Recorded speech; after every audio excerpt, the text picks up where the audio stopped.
হরে কৃষ্ণ। তো সবাইকে স্বাগতম। আজকের ক্লাস আমরা পঞ্চম দিনের যে পর্ব, পঞ্চম পর্ব। এই পর্বে আমরা দেখব বিভিন্ন ধরনের যোগ পন্থা। এর মধ্যে সর্বশ্রেষ্ঠ কোনটি?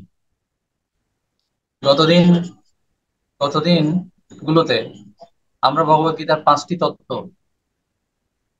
জেনেছিলাম। ভগবত গীতার 5টি তত্ত্ব, এই 5টি তত্ত্বের মধ্যে প্রথম হচ্ছে ঈশ্বর বা ভগবান। দ্বিতীয়টি হচ্ছে আত্মা বা জীব, প্রকৃতি, কর্ম, কাল। ঈশ্বর, জীব, প্রকৃতি, কর্ম, কাল, এই 5টি হচ্ছে ভগবত গীতার মূল তত্ত্ব, মৌলিক বিষয় বা সাত তত্ত্ব। আমাদের কোর্সটাই হচ্ছে ভগবত গীতার সাত তত্ত্ব কোর্স। তো ভগবত গীতার এই 5টি বিষয় সম্পর্কে ভালোভাবে জানা, একটু সাইন্টিফিক্যালি জানাটাই হচ্ছে এই কোর্সের উদ্দেশ্য, এবং নিজের ব্যক্তিগত জীবনে প্রয়োগ করা, কৌশল শিখে নেওয়া। তা আমরা জানলাম ভগবানকে, এটা আমরা ক্লিয়ার হয়েছি। ভগবানকে, কৃষ্ণই হচ্ছেন পরমেশ্বর, ভগবান supreme personality of god head, Krishna. এবং কেন তিনি supreme personality of god head, পরমেশ্বর ভগবান, সেই সম্পর্কে আমরা জেনেছি শাস্ত্র থেকে। এরপরে আমরা জানলাম জীব কি। জীব হচ্ছে সেই শ্রীকৃষ্ণেরই ক্ষুদ্রাতি ক্ষুদ্র অংশ, যে বিভিন্ন যোনিতে, 84 লক্ষ যোনিতে ভ্রমণ করে বেড়াচ্ছে। এবং এই যে 84 লক্ষ যোনিতে ভ্রমণ করে বেড়াচ্ছে, সেটা কোথায়? এটা এই প্রকৃতিতে, যেখানে সে এই 84 লক্ষ যোনি, 84 লক্ষ প্রকারের দেহ লাভ করছে, সে জায়গাটার নাম হচ্ছে জরা প্রকৃতি। এই জরা প্রকৃতিতে ত্রিগুণ দিয়ে, ত্রিগুণের দ্বারা সে বিভিন্ন দেহগুলো লাভ করছে। ত্রিগুণাত্মক জরা প্রকৃতি। এছাড়াও ভগবানের আরেকটা চিন্ময় প্রকৃতি আছে, সেটা হচ্ছে চিন্ময় জগতে। এভাবে আমরা দুটো প্রকৃতি সম্পর্কে জানলাম, জরা প্রকৃতি, চিন্ময় প্রকৃতি। এরপর তো ঈশ্বর, জীব, প্রকৃতি। এরপর হচ্ছে কর্ম। কর্ম হচ্ছে জীব যে এই 84 লক্ষ দেহের মধ্যে যা কিছুই করছে, সবই কর্ম। সেগুলো ভালো কর্ম হতে পারে, খারাপ কর্ম হতে পারে। সুকর্মের ফলে জীব উপভোগ করে, আহ, সুখ ভোগ করে, আর কুকর্মের ফলে জীব দুঃখ ভোগ করে। তো কর্ম। এরপর হচ্ছে কাল।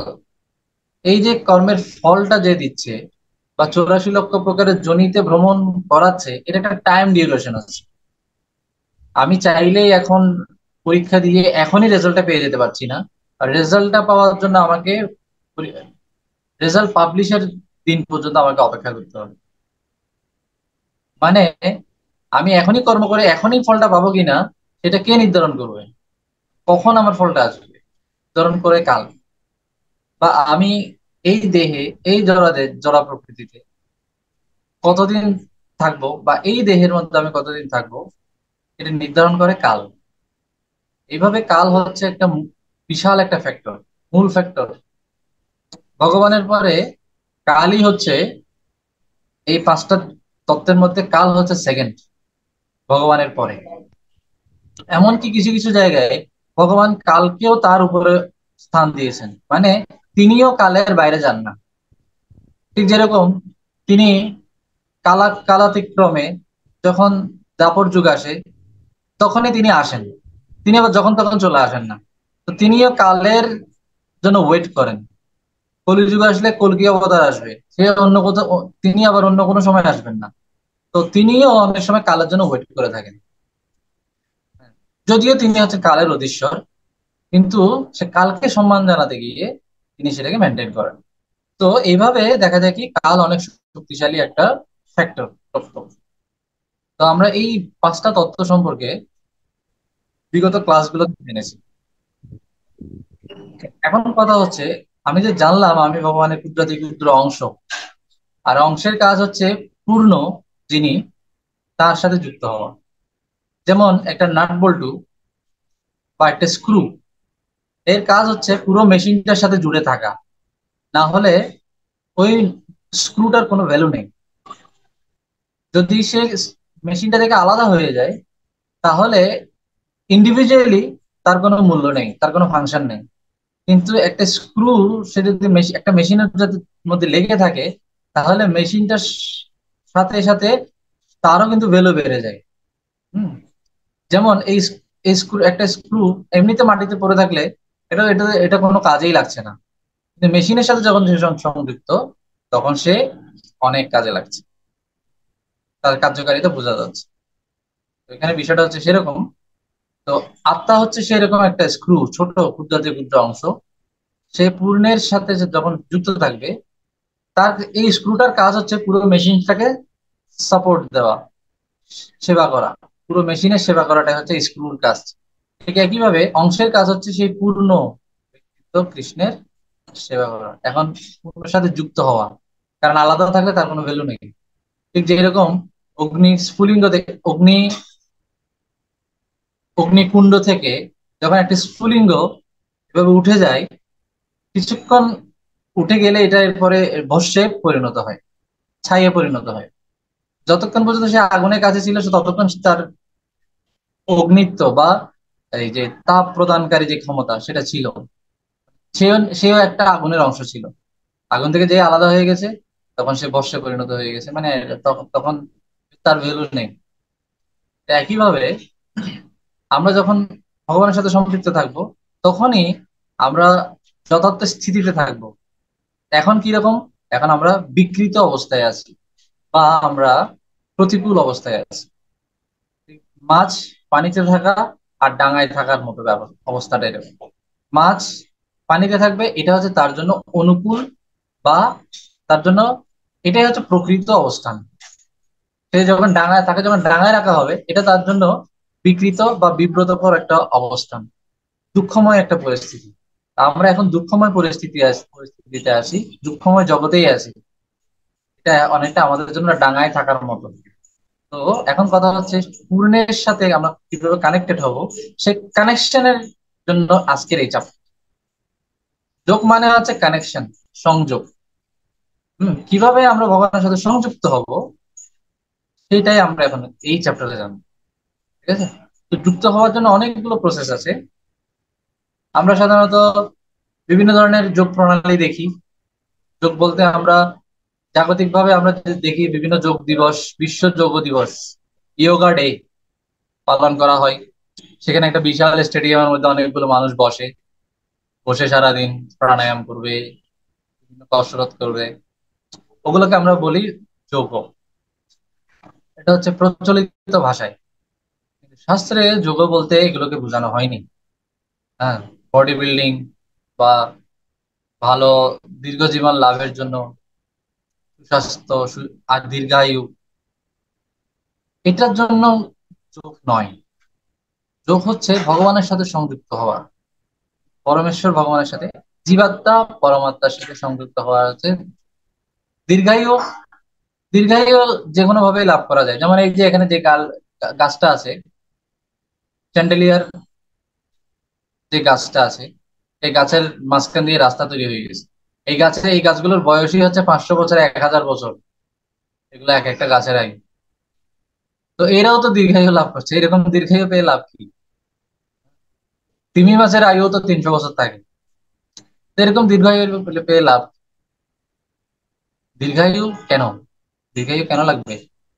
তো এগুলো, এই দীর্ঘায়ু বা সুস্বাস্থ্য, এগুলো হচ্ছে যোগের বাই প্রোডাক্ট, আনুষঙ্গিক ফল। কিন্তু মূল ফলটা কি হওয়া উচিত? মূল ফলটা হওয়া উচিত ভগবত ভাবনা, ভগবত চেতনার জাগরণ। এটা হচ্ছে যোগের মূল উদ্দেশ্য। এর মাধ্যম দিয়ে এগুলো হচ্ছে বাই প্রোডাক্ট। সুস্থ থাকা, দীর্ঘায়ু লাভ করবে। দীর্ঘায়ু বর্তমানে কোয়ান্টাম মেথড বা বিভিন্ন যোগা সেন্টার আছে। এগুলোর উদ্দেশ্য হচ্ছে আপনাকে দীর্ঘায়ু লাভ করতে সাহায্য করবে, এবং আপনি যাতে আরো বেশি ইন্দ্রিয় তৃপ্তি করতে পারেন। আপনি যত বলিষ্ঠ থাকবেন, তত ইন্দ্রিয় তৃপ্তি করতে পারবেন, সুখ ভোগ করতে পারবেন। এটা হচ্ছে বর্তমান যোগ সেন্টারগুলোর উদ্দেশ্য, কিন্তু শাস্ত্রীয় দৃষ্টিতে যোগের উদ্দেশ্য এগুলো নয়। যোগ সুস্বাস্থ্য বা ইন্দ্রিয় তৃপ্তির জন্য নয়, দীর্ঘ জীবন লাভের জন্য নয়। এগুলো অটোমেটিক্যালি সে পাবে, যে কেউ যদি যোগ অনুসরণ করে সে এগুলো পাবে, এগুলো বাই প্রোডাক্ট। কিন্তু তার মূল প্রোডাক্টটা হচ্ছে ভগবত ভাবনা, জীবাত্মা পরমাত্মার সাথে সম্পৃক্ত হবে। ঠিক আছে? তো আমরা বইয়ে যোগের একটা ডেফিনেশন দেখছি। যোগ মানে কি? যোগ মানে কি?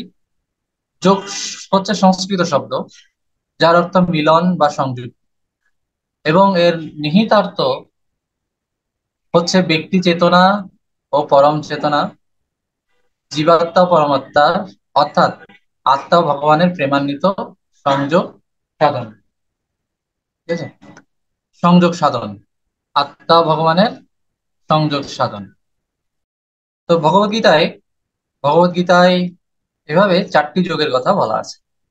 ভগবত গীতায় 4 ধরনের মৌলিক যোগ পন্থা। কি কি সেগুলো? কর্মযোগ, জ্ঞান যোগ, ধ্যান যোগ, ভক্তি যোগ। ভগবত গীতায় 4টি যোগের কথা বলা আছে। তো কর্মযোগ মানে কি? ব্যক্তি স্বার্থ বাসনা শূন্য হয়ে ভগবানের জন্য কর্ম করা, এটা হচ্ছে কর্মযোগ। ব্যক্তি স্বার্থ বাসনা শূন্য হয়ে ভগবানের জন্য কর্ম। জ্ঞান যোগ কি? দার্শনিক জ্ঞান অনুশীলনের মাধ্যমে চিন্ময় চেতনা লাভ। ধ্যান যোগ কি? মন ও ইন্দ্রিয়ের বেগ সংযত করা, পরমাত্মা ভগবানের প্রতি মনোসন্নিবেশের এক যান্ত্রিক ধ্যান পন্থা। ঠিক আছে? ভক্তিযোগ কি? যা হচ্ছে সম্পূর্ণ নিঃস্বার্থ প্রত্যক্ষ দিব্যানন্দময় ভগবত প্রেম, কৃষ্ণ প্রেমের পন্থা। এই যোগপন্থা সকল যোগের মধ্যে শ্রেষ্ঠ।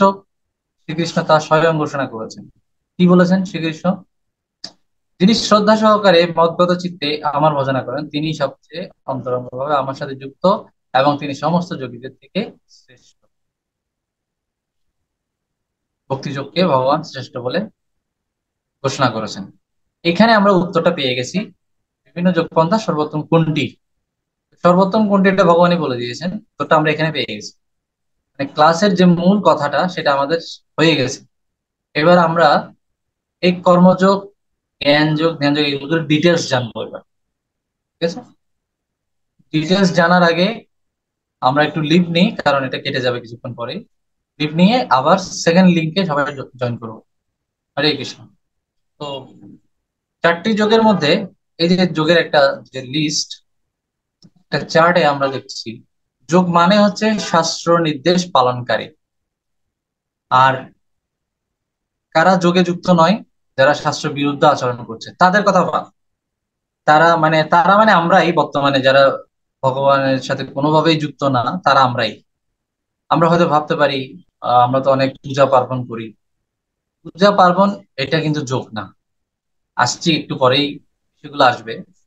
যে আমরা তো অনেক পূজা করছি, অনেক ব্রত করছি, অনেক কিছুই করছি, মানে হিন্দু ধর্ম বলতে আমরা যেটা বুঝছি এটা সেগুলো করছি। তাহলে আমরা কি যোগী না? আমরা যোগী কি না সেটা আমরা একটু পরেই বুঝে যাব। তা আমরা আপাতত নিজেদেরকে শাস্ত্র বিরুদ্ধ আচরণকারীর লিস্টে রাখছি। তাহলে শাস্ত্র নির্দেশ পালনকারী যারা হচ্ছেন যোগী, এরকম যোগী হচ্ছেন 4 প্রকারের। এই 4 কর্মীদের মধ্যে থেকে সকাম কর্ম, নিষ্কাম কর্ম, 2 ধরনের কর্মী আছে, সকাম কর্মী, নিষ্কাম কর্মী। আচ্ছা, এবার আমরা একটু বইয়ে যাই। জড় বিষয়ী কর্মী, এরা কিন্তু সকাম কর্মী না। এই যে বললাম যোগী না, এই ধরনের একটা একটা ক্যাটাগরি আছে, শাস্ত্র শাস্ত্র বিরুদ্ধ আচরণকারী। এই যে শাস্ত্র বিরুদ্ধ আচরণকারী, এরা হচ্ছে এই জড় বিষয়ী কর্মী।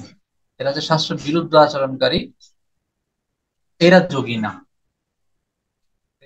এখন এদের বৈশিষ্ট্যগুলো কেমন? এই প্যারাটা সবাই 2 মিনিটে একটু পড়ে ফেলুন। এই প্যারাটা, এখানে যে প্যারাটা দেখা যাচ্ছে, বদ্ধ জীব তার জড় দেহ মনের জড় বিষয় ভোগ, এখান থেকে শুরু করে ওই প্যারার লাস্ট, আত্মশ্লাঘায় আবিষ্ট পরিতুষ্ট থাকে, এতটুকু পর্যন্ত 2 মিনিট সময় দিচ্ছি সবাইকে, পড়বেন এবং এই জড় বিষয়িক কর্মীর বৈশিষ্ট্য, এখানে কি কি বৈশিষ্ট্য আছে একটা লিস্ট করে ফেলবেন 2 মিনিটের ভিতরে। ঠিক আছে, এখানে 8, 10টা, 12টার মতো বৈশিষ্ট্য পাবেন, কিন্তু খুব শর্ট, একদম খুব শর্ট ওয়ার্ড দিয়ে লিখতে হবে। বড় সড়ো জাস্ট একটা একটা পয়েন্ট আকারে লিখতে হবে। আমি একটা, যেমন একটা লাইন বলে দিই, ইন্দ্রিয় তৃপ্তির প্রতি আসক্ত। ব্যাস, এই প্রথম লাইনের মধ্যে এই দুটোকে আমরা শুধু খাতায় লিখে ফেলবো, ইন্দ্রিয় তৃপ্তির প্রতি আসক্ত। বুঝা গেছে? এভাবে শর্ট শর্ট করে বৈশিষ্ট্যগুলো আমরা লিখবো। সময় 2 মিনিট। সবাই লিখুন। তাপস প্রভু বলুন, কি কি পেয়েছেন আপনি? জড় বিষয়ের কি প্রতি কি আসক্ত। পেয়েছেন বলুন, একটু তাড়াতাড়ি, টাইম চলে যাচ্ছে। জড় বিষয়ের প্রতি আসক্ত, প্রকৃতিগত আচরণ, তারপরে নিদ্রা, আত্মরক্ষা, অত্যন্ত উদ্বেগ, এগুলো দেখতে পাইনি কিভাবে ওকে, আমি। দৃষ্টি বলুন, আপনি বলুন। হরে কৃষ্ণ। জড়জগতের অতীত একটি চিন্ময় জগৎ রয়েছে, তা অজানা। জড় বিষয়ে আসক্ত, নিজেদের প্রকৃত ভোক্তা বা মালিক মনে করেন। 4 ধরনের প্রবণতায় বিমুক্ত, তারা পশুদেরই মতো। তবে অন্না মাতাজি বলুন। তারা তুচ্ছ একটু ইন্দ্রিয় সুখের জন্য অক্লান্ত পরিশ্রম করে চলে এবং পরিণতিতে তাদের সকল প্রয়াস ব্যর্থ হয়। যারা তাদের কৃতকর্মের ফল ভোগ করার জন্য অত্যন্ত উদগ্রীব, তার কর্ম করতে গিয়ে বহু ধরনের কষ্ট স্বীকার করে। তাদের কল্পনার স্রোত ক্ষেপা ঘোড়ার মতো যত্রতত্র ধাবিত হয়ে থাকে এবং এইভাবে আচ্ছন্ন অবস্থায় একটি গর্দভের মতো অজস্র দায়িত্বভার ও কর্মভার বহন করলেও সর্বদাই নিজেদেরকে বলিনি, আমি পয়েন্ট বলতে বলেছি। আপনি এখান থেকে জড় বিষয়ক কর্মীদের কি কি বৈশিষ্ট্য পেয়েছেন পয়েন্ট বলতে বলেছি, পুরো বাক্য লিখে দিতে বলিনি তো। প্রভু, আমি তো এটা পড়ি নাই। আমি কিছুক্ষণের জন্য তো ক্লাসটা ঢুকতে পারছিলাম না, এই জন্য হয়তো বুঝতে পারি না বিষয়টা। ঠিক আছে, ঠিক আছে, অসুবিধা নেই। তো মোটামুটি আমরা এগুলোই পাবো।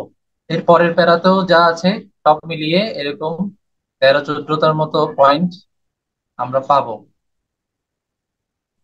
একটা প্যারাতে কিছু পাবো, এর পরের প্যারাতেও আরো কিছু পাবো। তো অনেকগুলো পয়েন্ট। ঠিক আছে, এগুলো হচ্ছে জড় বিষয়ক কর্মীদের বৈশিষ্ট্য।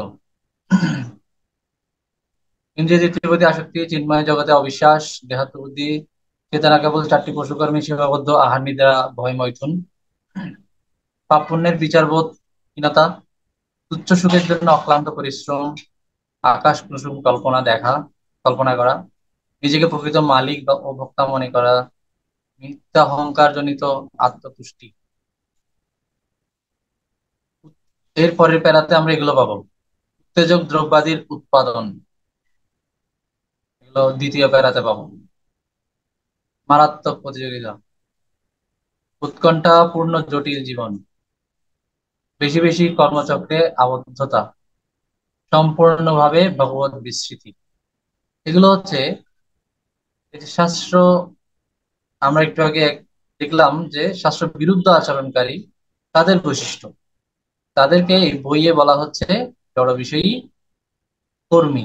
আচ্ছা, এরপরে এদের থেকে একটু একটু ভালো, সেটা হচ্ছে যারা শাস্ত্রকে মানে। তো শাস্ত্রকে মানে তারা হচ্ছে পুণ্যবান, যারা শাস্ত্রকে মানে না তারা হচ্ছে পাপী। তো কর্ম আমাদের 2 ধরনের, একটা হচ্ছে সব মানে ভালো কর্ম, আর একটা হচ্ছে খারাপ কর্ম। তো ভালো কর্মগুলো হচ্ছে শাস্ত্র অনুসরণ করে, শাস্ত্রবিধি অনুসরণ করে যে কর্মগুলো, সেগুলো হচ্ছে সুকর্ম বা পুণ্যকর্ম। আর পাপ কর্ম হচ্ছে এগুলো, যেগুলো আমরা উপরে দেখে এসেছি, যে লিস্ট গুলো আমরা করলাম, পাপ কর্ম। পুণ্যকর্ম শাস্ত্রে যেটাকে অনুসরণ করে পুণ্যকর্মটা করা হয় সেটাকে বলা হয় কর্মকাণ্ড। এটা এটা হচ্ছে বেদের একটা অংশ, একটা শাখা। এটা হচ্ছে কর্মকাণ্ড। সেই কর্মকাণ্ডে বিভিন্ন ধরনের যজ্ঞ, ব্রত, তপস্যা, দান দক্ষিণার কথা বলা আছে, এবং সেগুলো করলে দেবতারা সন্তুষ্ট হন, বিভিন্ন ধরনের সুখের ব্যবস্থা করে দেন। কারণ দেবতারা অসন্তুষ্ট থাকলে আমরা কখনোই সুখী হতে পারবো না, এটা হয় না। দেবতারা যদি আমাদেরকে ক্রমাগত বৃষ্টি দিতে থাকে, তাহলে আমাদের ফলন ভালো হবে না। আবার যদি একদমই বৃষ্টি না দেয়, তাতেও ফলন ভালো হবে না, ফলনই হবে না।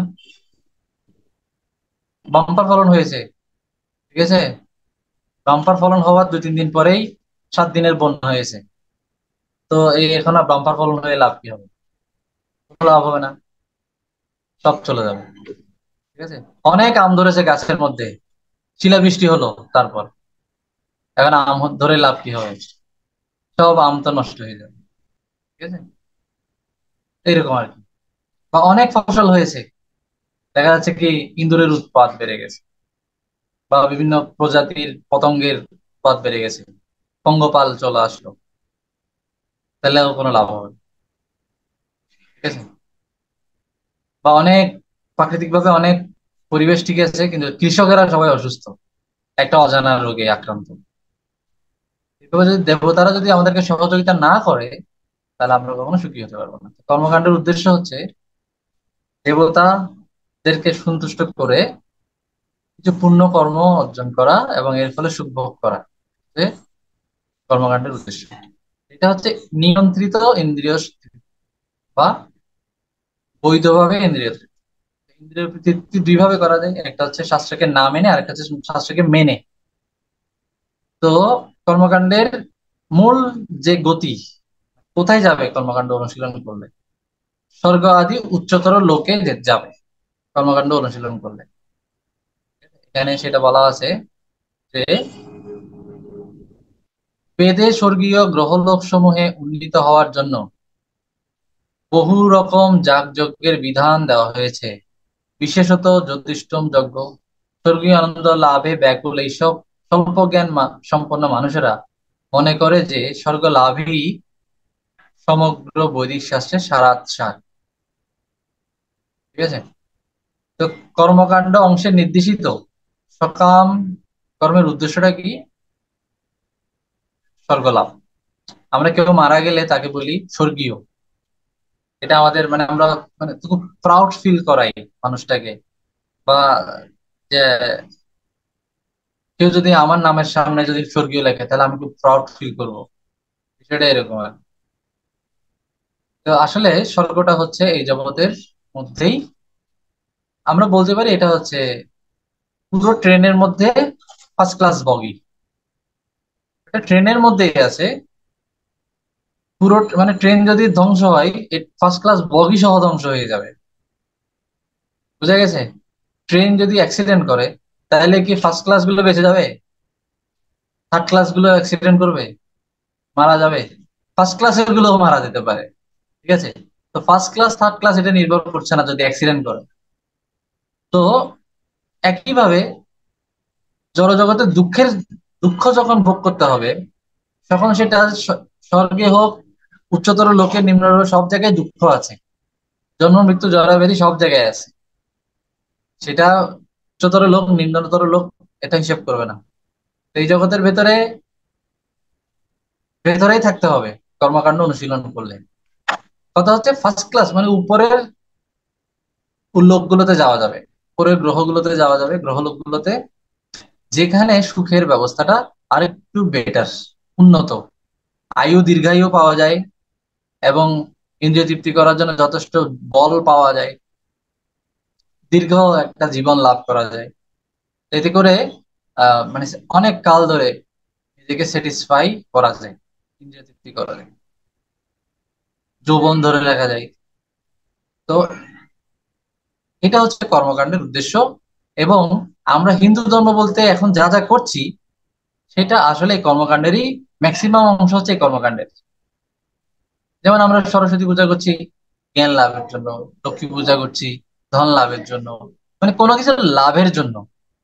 প্রাপ্তির জন্য যখন করা হয় তখন সেটা হচ্ছে কর্মকাণ্ড। বুঝা গেছে? এটা কিন্তু যোগ না। তো এই হিসেবে আমাদের ম্যাক্সিমাম হিন্দু, অন্যদের কথা তো বাদই দিলাম, তো ম্যাক্সিমাম হিন্দু যোগী নয়, তারা কর্মকাণ্ডীয় সকাম কর্মী। সকাম কর্মী তারা কোথায় আছে? তারা এই জায়গায় আছে, সকাম কর্মকাণ্ডের স্তরে আছে। তো কর্মযোগ মানে কি? কর্মযোগ মানে হচ্ছে নিঃস্বার্থভাবে ভগবানের জন্য সেই সেই ধরনের বিধিনিষেধ গুলোকে ভগবানকে অর্পণ করে অনুশীলন করা, এটা হচ্ছে কর্মযোগ। একই সেই বেদের একই কাজকর্ম, একই যজ্ঞ, একই যাগ, একই পূজা অর্চনা যখন ভগবানকে সন্তুষ্ট করার জন্য করা হবে, কোন ধরনের দেবদেবীকে সন্তুষ্ট করে তার কাছ থেকে কিছু পাওয়ার উদ্দেশ্যে নয়, তখন সেটা হয়ে যায়, তখন সেটার নাম হয় কর্মযোগ। যেমন আপনি পূজা দেবতাদের উদ্দেশ্য করতে পারেন, আবার পূজা ভগবানের জন্য করতে পারেন। তো একই পূজা বিধি দেবতাদের উদ্দেশ্যে করলেন, ভগবানের উদ্দেশ্যে করলেন। তো দেবতাদের উদ্দেশ্য করে আপনি বললেন, পুষ্পাঞ্জলি দিলেন, আহ, বিদ্যাং দেহি, রূপম দেহি, ভাজ্যাং দেহি, ধনং দেহি, পতিং দেহি, এভাবে পুত্রং দেহি, এইভাবে আমি সবকিছু চাইলেন, তখন সেটা হবে কর্মকাণ্ড, সকাম কর্ম। আবার আপনি সবকিছু করে ভগবানের সন্তুষ্টির জন্যই করলেন, ন ধনং ন জনং ন সুন্দরী কবিতাং বা জগদীশ কামে, তো ওই ক্ষেত্রে এটা হবে কর্মকাণ্ড, কর্মযোগ। তখন এটা যোগে পরিণত হবে। তো বৈদিক শাস্ত্রের উদ্দেশ্য হচ্ছে কর্মকাণ্ডের মাধ্যমে স্বর্গ সুখ ভোগ করা না, এটা হচ্ছে যারা বিষয়ী তাদেরকে আকৃষ্ট করার জন্য। অ্যাকচুয়ালি এটার উদ্দেশ্য হচ্ছে ভগবানের জন্য আমরা কিছু করব, এবং যেখানে কোনো স্বার্থ জড়িত থাকবে না, কোনো প্রাপ্তির বাসনা থাকবে না। ঠিক আছে? কারণ প্রাপ্তির বাসনা থাকলেই সেটা এই জগতে আমাদেরকে করতে হবে, তো আমরা এই জগৎ থেকে মুক্ত হতে পারবো না। কর্মকাণ্ড অনুশীলন করলে কি হয়? আব্রহ্ম ভুবনাল লোকা পুনরাবর্তী অর্জুন মামুত্তেয় পুনর্জন্ম না বিদ্যতে। হে অর্জুন, এই ভুবন থেকে ব্রহ্মলোক পর্যন্ত সমস্ত লোকই পুনরাবর্তনশীল, কিন্তু হে কৌন্তেয়, আমাকে লাভ করলে পুনর্জন্ম হয়। তো ব্রহ্মলোক পর্যন্ত, ব্রহ্মলোক মানে হচ্ছে এগুলো স্বর্গের থেকে আরো অনেক উপরে। আমাদের উপরে হচ্ছে স্বর্গ, ভূবরলোক, এরপর স্বর্গলোক, এরপর জনলোক, তপলোক, মহলোক, সত্যলোক। সত্যলোক মানে হচ্ছে ব্রহ্মলোক। ব্রহ্মলোক হচ্ছে এই জগতের একদম সর্বোচ্চ লোক, যেখানে ব্রহ্মা থাকেন। বলা হচ্ছে এখান থেকে যদি কেউ ব্রহ্মলোকেও যায়, তাহলেও তাকে জন্ম মৃত্যুর কবলে পড়তে হবে, পুনর্জন্ম হবে। কিন্তু ভগবানের কাছে যদি কেউ যায়, যা ব্রহ্মলোক থেকে অনেক উপরে, এই জগতের বাইরে, সেখানে গেলে পুনর্জন্ম হয় না। সেখানে যেতে হলে যোগের প্রয়োজন আছে। আমি যে এতক্ষণ ধরে যোগের গুরুত্বটা বললাম, কর্মকাণ্ড আর কর্মযোগের মধ্যে পার্থক্য কি? কর্মকাণ্ড আমাকে এই জড়জগতের বন্ধন থেকে মুক্ত করবে না, ঠিক আছে? আর কর্মযোগ মানে যোগগুলো আমাকে এই জগৎ থেকে মুক্ত করবে, ঠিক আছে? কর্মকাণ্ডটা কোনো যোগ নয়।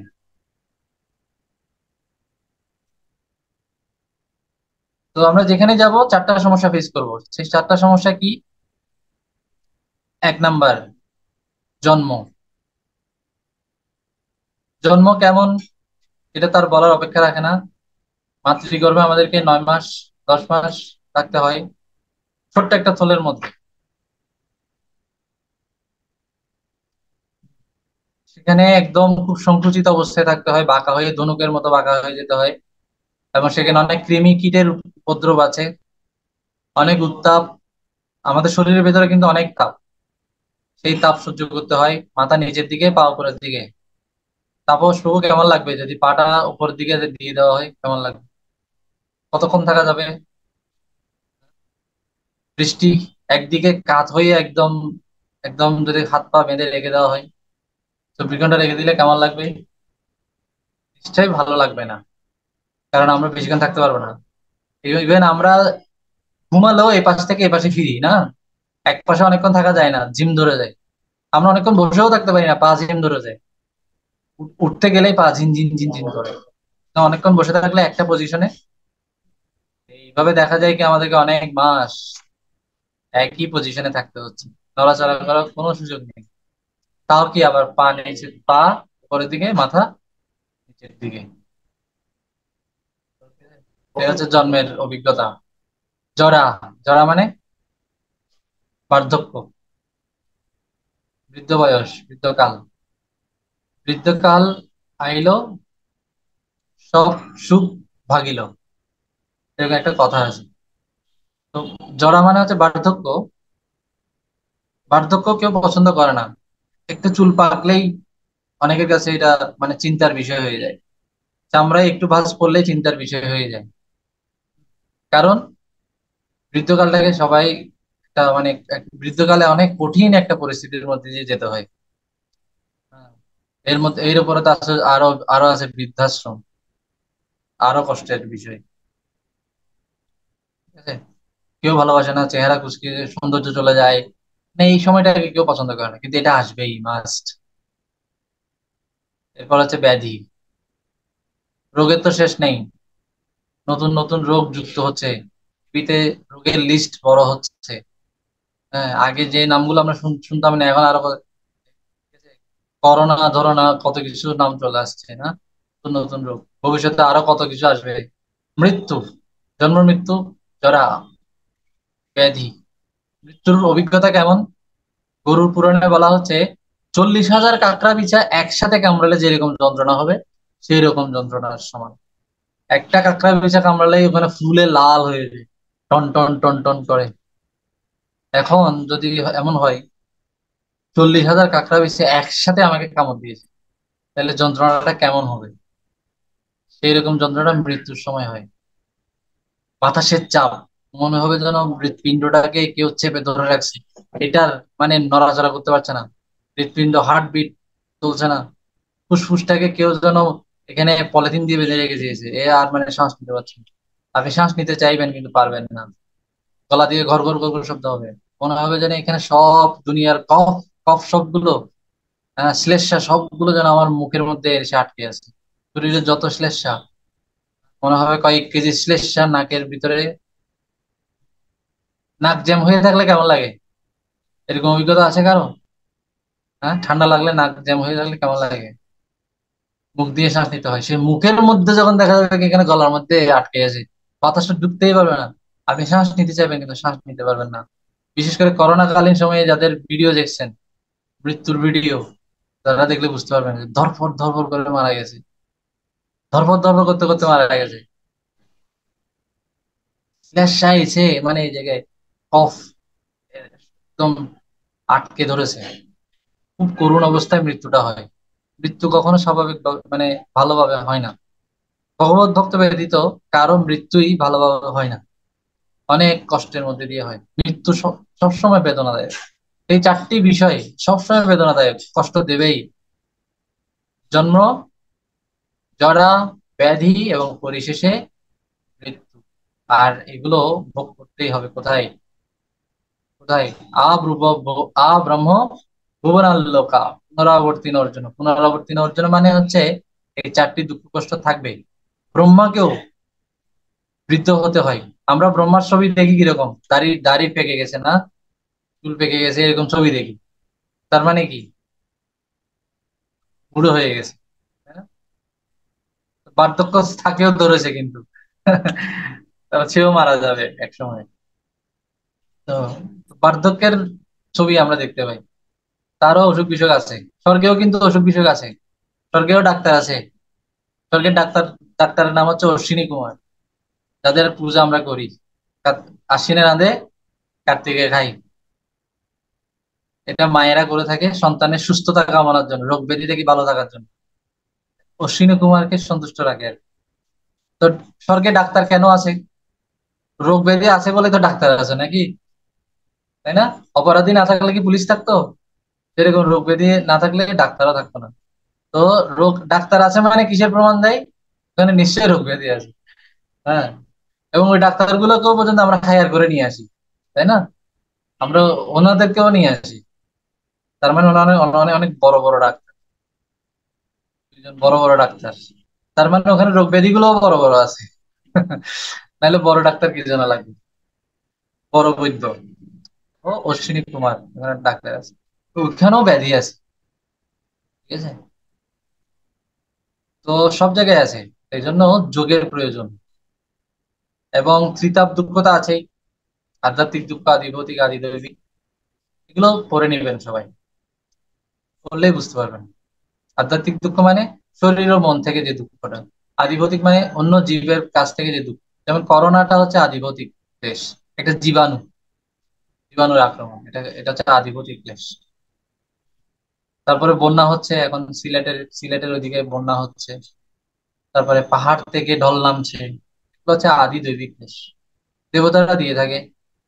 হ্যাঁ, বজ্রপাত, আগ্নেয়গিরির উৎপাত, সুনামি, মানে এগুলো এগুলো হচ্ছে লার্জ স্কেল মার্ডার, ঠিক আছে। তারা লার্জ স্কেলে যখন মানুষকে মারতে চায়, তখন এই ধরনের ক্লেশ গুলো দিয়ে থাকে, ঠিক আছে। টর্নেডো, সাইক্লোন, ভূমিকম্প, তুরস্কে ভূমিকম্পে লাখ লাখ মানুষ মারা গেছে তুরস্কে, ঠিক আছে। একটা ভূমিকম্প দিয়েছে, ব্যাস শেষ, পুরো শহর পাউডার হয়ে গেছে। ইন্দোনেশিয়ায় সুনামি হয়েছে, ইন্দোনেশিয়া, অনেক মানুষ মারা গেছে, লাখ লাখ মানুষ। জাপানে বন্যা হয়। তো এইভাবে বিভিন্ন অনেক প্রাণী, একদম লার্জ স্কেল মার্ডার হচ্ছে, লার্জ স্কেল ক্লিনিং, পরিষ্কার পরিচ্ছন্নতা। এবং তারা যখন বড় করে পরিষ্কার পরিচ্ছন্নতা করে, তখন এই ধরনের কিছু দিয়ে দেয়। তো এই কষ্টগুলো আসলে কে কে দিচ্ছে? ত্রিতাপ ক্লেশ, ত্রিতাপ, ত্রিশূল, শূল মানে বেদনা, ত্রিশূল। ত্রিশূল কার হাতে থাকে? দুর্গা দেবীর হাতে থাকে। দুর্গা দেবী তার 3 রকম দুঃখরূপী ত্রিশূলটি দিয়ে নিরন্তর সমস্ত বদ্ধজীবের হৃদয়ে যুদ্ধ করছেন। কেন তিনি এই কাজটি কেন করছেন? এইটি স্মরণ করাতে যে তারা বর্তমানে যেখানে বাস করছে সেটি একটি কৃত্রিম স্থান। আমি আগে বলেছি এটা আমাদের প্রকৃত আলোয় নয়, মাছের প্রকৃত আলোয় হচ্ছে জল, জলাশয়।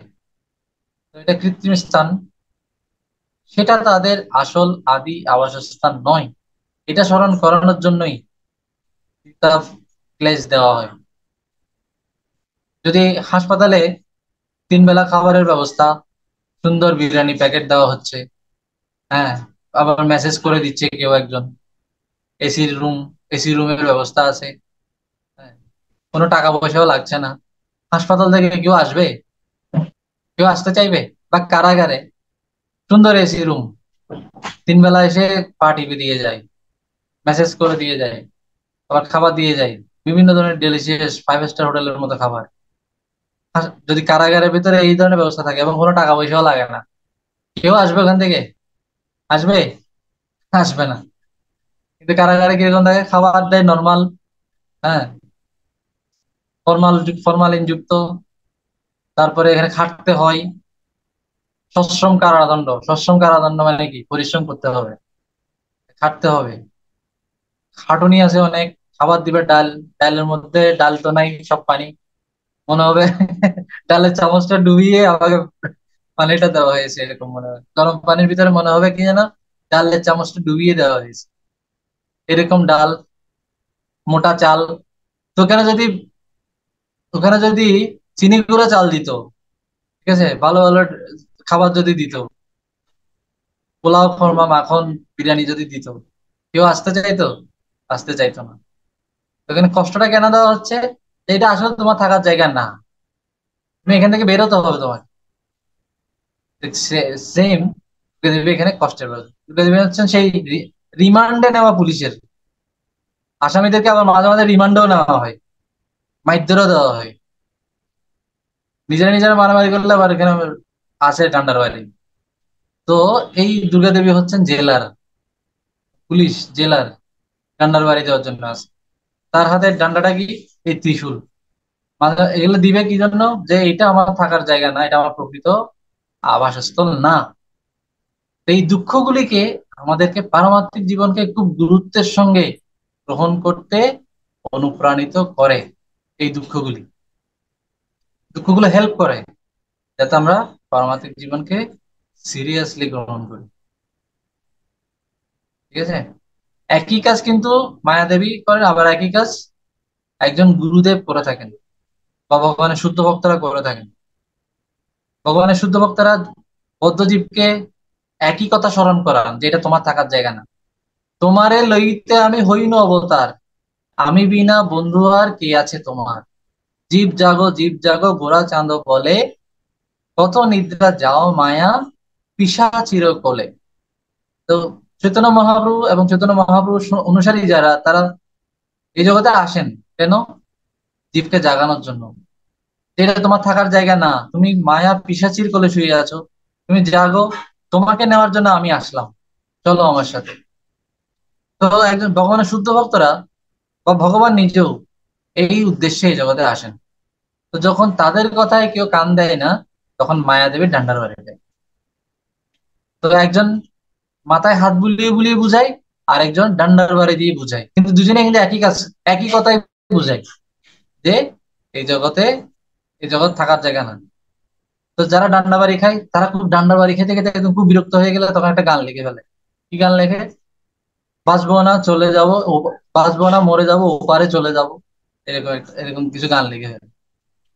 তো ওপারে তো যাইতে হবে, আসলে তো কথা ঠিক, ওপারেই তো যেতে হবে, কিন্তু এটা ডান্ডার বাড়ি খাওয়ার পরে তারপর বুঝতে পারছে।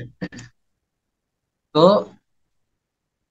যিনি আমাকে মাথায় হাত বুলিয়ে বুলিয়ে বুঝাচ্ছেন, তার কথায় যদি আমি বুঝে যাই, তাহলে আমাকে আর ডান্ডার বাড়িটা খেতে হবে না। বুঝে গেছে কথা? না হলে দুর্গা দেবী আছে, তিনি কিন্তু আমাদেরকে একই কথা, উনি কিন্তু সুন্দরভাবে বুঝাবে না, উনি ডান্ডার বাড়ি দিয়ে বুঝাবে, তিতাব ক্লেশ দিয়ে বুঝাবে। তো যারা তিতাব ক্লেশ থেকে মুক্ত থাকতে চায়, তারা ভগবানের শুদ্ধ ভক্তদের কথা শুনলেই হয়ে যায়। এখানে এই কথাটাই বলা হচ্ছে, সদ্গুরু এবং মায়াদেবী উভয়ে একই লক্ষ্যে কর্ম করছেন। তো দুজনে একই কাজ করছে, কি কাজ? বদ্ধ জীবাত্মাদের উদ্ধার করে ভগবত ধামে ফিরিয়ে যেতে সাহায্য করা। কিন্তু পার্থক্য হচ্ছে, সদ্গুরু কৃষ্ণ ভক্তিতে অগ্রগতি সাধনের জন্য জ্ঞান উপদেশ প্রদান করে থাকেন, আর মায়াদেবী কি করে? চপেটাঘাত বা পদাঘাত করেন, মানে তৃতীয় ক্লেশ দেন, এটি স্মরণ করাতে যে আপনি যা করছেন তা ঠিক নয়। এই হচ্ছে তৃতীয় ক্লেশের মূল উদ্দেশ্য। কেন আমরা তৃতীয় ক্লেশ ভোগ করছি? এর থেকে মুক্ত হওয়ার জন্য যোগ। ওকে, তা আজকে আমরা ক্লাস এখানে রাখবো। আমাদের সেকেন্ড পার্টে আমরা যোগগুলো সম্পর্কে বিস্তারিত জানবো। তা আমরা যা আজকে জানলাম সেটা হচ্ছে, যোগের সংজ্ঞা কি, যোগ কোনো ধরনের শারীরিক কসরত বা শারীরিক সুস্থতা বা শারীরিক বলিষ্ঠতা লাভের জন্য নয় কেবল, এটা হচ্ছে যোগের গৌণ ফল। মূল ফলটা হচ্ছে ভগবানের সাথে, অর্থাৎ জীবাত্মার সাথে ভগবানের সান্নিধ্য লাভ, সংযোগ স্থাপন। তো এটা হচ্ছে যোগের মূল অর্থ, মিলন বা সংযুক্তি। কার সাথে কার মিলন? পরমাত্মার সাথে জীবাত্মার মিলন। তো ভগবত গীতা অনুসারে আমরা 4টা যোগ দেখেছি। কর্মযোগ, 4টা যোগের নাম জেনেছি, এগুলো সম্পর্কে আমরা বিস্তারিত জেনেছি, শুধু কর্মযোগ সম্পর্কে বিস্তারিত জেনেছি। কর্মকাণ্ড আর কর্মযোগের মধ্যে পার্থক্য আমরা দেখলাম। কর্মকাণ্ডও যারা অনুশীলন করে না, তারা হচ্ছে পাপী ব্যক্তি, তারা হচ্ছে জড় বিষয়ী কর্মী। হ্যাঁ, তারা, তাদের বৈশিষ্ট্যগুলো আমরা একটা লিস্ট করলাম আজকে। আর যারা কর্মকাণ্ড অনুশীলন করে, তারা হচ্ছে পুণ্যবান ব্যক্তি। পুণ্য করলেও আসলে রেজাল্ট একই, এই জগতেই থাকতে হয়, কিন্তু একটু ভালো ফ্যাসিলিটি নিয়ে থাকা যায়। এটা হচ্ছে কথা, পার্থক্যটা শুধু এই জায়গায়। যারা কর্মকাণ্ড অনুশীলন করে না, তারাও এই জগতে থাকে, তারা দুঃখের মধ্যে থাকে। আর যারা কর্মকাণ্ড অনুশীলন করে, তারা একটু সুখ ভোগের মধ্যে দিয়ে যায়, কিন্তু দুঃখ তাদেরকে পেতেই হয়। 4টা মৌলিক দুঃখ তো আছেই, সেগুলো সম্পর্কে আমরা জানলাম। জন্ম মৃত্যু জরা ব্যাধি বিস্তারিত ভাবে জানলাম। আর 3টা ক্লেশ সম্পর্কে জেনেছি। কর্মকাণ্ড অনুশীলন করলেও এগুলো ভোগ করতে হবে, কর্মকাণ্ড অনুশীলন না করলেও এগুলো ভোগ করতে হবে, কারণ এগুলো যোগের বাইরে। এগুলো দুটোতে ইন্দ্রিয় তৃপ্তি জড়িত আছে। ঠিক আছে? কেউ আহ কেউ মদ খাওয়ার জন্য অবৈধভাবে স্মাগলিং করে মদ খাচ্ছে, আবার মদ খাওয়ার জন্য কিছু নির্ধারিত জায়গা আছে, বার আছে, মদ্যপালয় আছে, সেখানে গিয়ে মদ খাচ্ছে। তার আবার লাইসেন্স আছে, মেম্বারশিপ কার্ড আছে। তো একজনকে পুলিশে ধরে নিয়ে যাচ্ছে, আর একজনকে পুলিশে সালাম দিচ্ছে। বুঝে গেছে বিষয়টা? কিন্তু দুজনে কিন্তু মদ খাচ্ছে, কিন্তু একজন মদ খাচ্ছে চুরি চামারি করে, স্মাগলিং করে, অবৈধভাবে মদ আমদানি করে মদ খাচ্ছে, তাকে পুলিশে ধরে নিয়ে চলে যাচ্ছে। আরেকজনকে, তাকে পুলিশে সালাম দিচ্ছে। কিন্তু দুজনে কিন্তু মদ খাচ্ছে, আবার দুজনে কিন্তু দুজনেরই কিন্তু লিভার খারাপ হবে, দুজনকে কিন্তু কষ্টটা পেতে হবে। ঠিক আছে, আগে আর পরে আর কি। হ্যাঁ, তো এই হচ্ছে বৈদিক শাস্ত্র অনুসরণ করে ইন্দ্রিয়তৃপ্তি আর বৈদিক শাস্ত্র অনুসরণ না করে ইন্দ্রিয়তৃপ্তির মধ্যে তফাৎটা এতটুকুই। কিন্তু দুজনকেই জন্মবিত জরা ব্যাধি ভোগ করতে হবে, দুজনকে ত্রিতাপ ক্লেশ ভোগ করতে হবে। ত্রিগুণের মধ্যে দুজনেই আছে। এর থেকে মুক্ত হওয়ার জন্য যোগ, এটা আমরা আগামী ক্লাসে বিস্তারিত ভাবে আহ কর্মযোগ সম্পর্কে তো জানলাম, তারপরে আরো জানবো জ্ঞান যোগ, ধ্যান যোগ, আরো জানবো। ঠিক আছে, সবাইকে আগামী ক্লাসের জন্য আহ নিমন্ত্রণ, আমন্ত্রণ। হরে কৃষ্ণ। প্রশ্ন? প্রভু, মূলত দুঃখ থেকে পরিত্রাণের উপর আপনি বলছেন দুঃখের কথা, এই যে ক্লাসটা মধ্যে আমার দুঃখের কথা উঠছে, যে দুঃখ, দুঃখ থেকে পরিত্রাণের কি কোনো উপায় আছে? মানে এই তো দুঃখ তো আমরা পরিত্রাণ। মানে দুঃখ তো পাচ্ছি সব সময়, যে কোনো কারণে দুঃখ পাই, কারণ এটা পরিমাপ বেশি থাকে, অনেক সময় কম থাকে। মানে আমরা অনেক সময় কিছু ছোট বিষয় নিয়েও অনেক দুঃখ পাই, বা অনেক সময় কিছু বড় জীবনে ঘটনা ঘটে যায়, এই বিষয় নিয়ে আমরা দুঃখ পাই। কিন্তু এই দুঃখ তো প্রতিনিয়ত আছে, মানে লাইফে সবসময় দুঃখ আছে, একবার সুখময় নয়। কিন্তু এই দুঃখগুলো থেকে পরিত্রাণের কিছু কি উপায় আছে, ধর্মীয় গ্রন্থে বা এরকম? হ্যাঁ, আছে। আত্মনিবেদন তুয়া পদে করি, হইনু পরম সুখী, একটা ভজন আছে। আত্মনিবেদন তুয়া পদে করি, হইনু পরম সুখী। আত্মনিবেদন তুয়া পদে করি, হইনু পরম সুখী। দুঃখ দূরে গেল, চিন্তা না রহিল, চৌদিকে আনন্দ দেখি। দুঃখ দূরে গেল, চিন্তা না রহিল, চৌদিকে আনন্দ দেখি।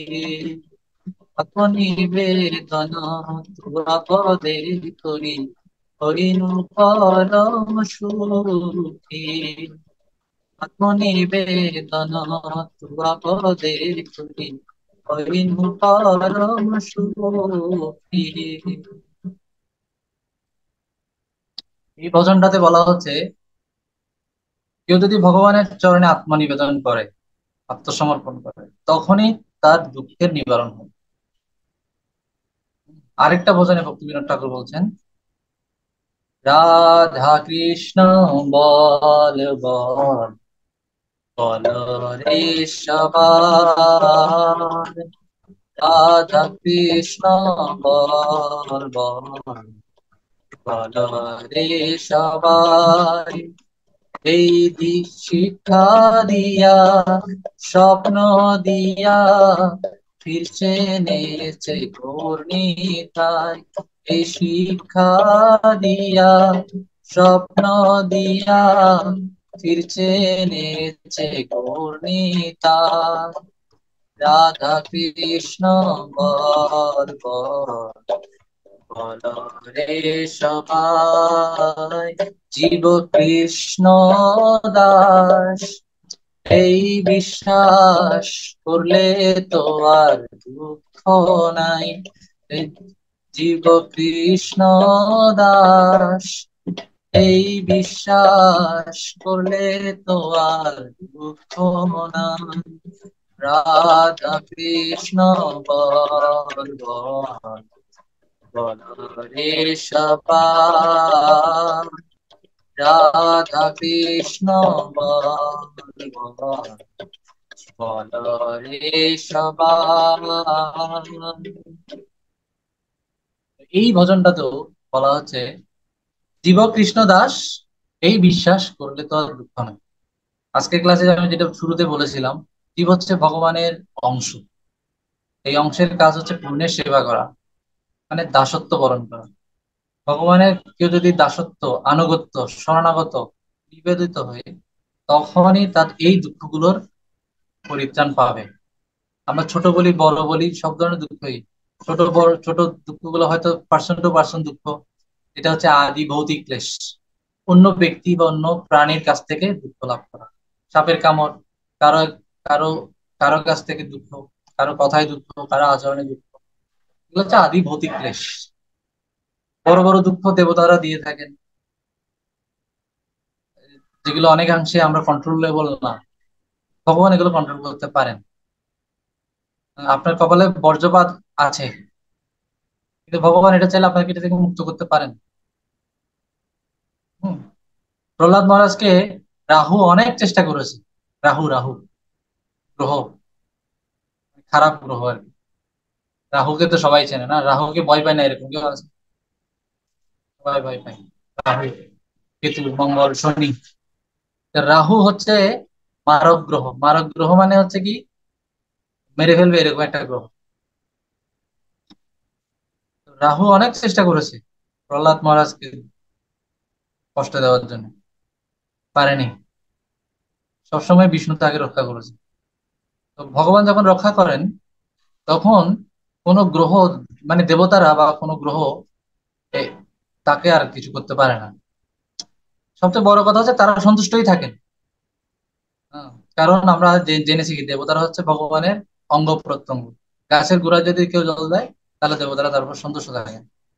তো এই জল দেওয়াতে যদি কোনো বিঘ্ন ঘটে, গাছের গোড়ায় জল দেওয়াতে যদি আমরা গাফিলতি করি, অবহেলা করি, তখনই আসে দুঃখের বিষয়।